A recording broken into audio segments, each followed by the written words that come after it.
আসসালামু আলাইকুম। সবাই কেমন আছেন? গতকাল দুপুরে আমি ভাতের সাথে নিয়েছিলাম ঝোল খাসির মাংস। আর আমার ফেভারিট আম্মু রান্না করেছিলেন মিষ্টি কুমড়া দিয়ে চিংড়ি মাছ। আর ছিল একটা আলু নয় ডিমের চপ ছিল একটা। আর ছিল পেঁয়াজু। এটা আমি বাহিরে গেছিলাম তখন নিয়ে এসেছিলাম। আসলে এটা একটা পারফেক্ট মিল দুপুরের জন্য। আর আমার ২ টা করে এক্সাম চলছিল ২ বেলা। এই সকালে গিয়ে একদম সন্ধ্যার সময় বাসায় ফেরা এটা যে কতটা মানে কষ্টদায়ক বিষয়। মাথা-টাথা একদম ধরে থাকে সারাদিন নিকাব পড়ে থাকলে। মানে যে নিঃশ্বাসটা একদম বন্ধ হয়ে যাচ্ছে। আসলেই ঘুম আসে। অথচ এসে অনেক পড়া থাকে। তাও সব দিক মেইনটেইন করে আমাদের মেয়েদেরকে আসলে সব দিক ভেবে চিন্তে সব দিক মেইনটেইন করেই চলতে হয়।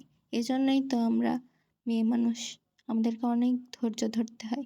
আর ইনার কথা বাদই দিলাম। ইনি হচ্ছেন হুতুম প্যাঁচার মতন একজন ব্যক্তি। যিনি একদম হপ মেরেছিলেন সারা রাস্তা। আর কমপ্লিট হওয়ার পরে অ্যারাবিক ক্যালিগ্রাফি আর্ট, তারপরে এই আর্টগুলো এতই সুন্দর লাগছিল।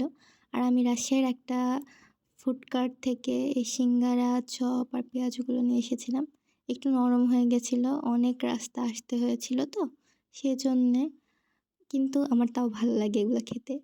আর একটু ভাজা নিয়ে এসেছিলাম।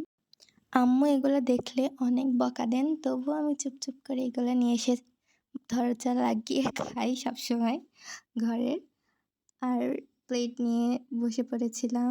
আম্মু ডাল রান্না করেছিলেন আর চপ টপ দিয়ে ভাত খাচ্ছিলাম ডিম ভাজি দিয়ে। এটা হচ্ছে মনের শান্তি আমার।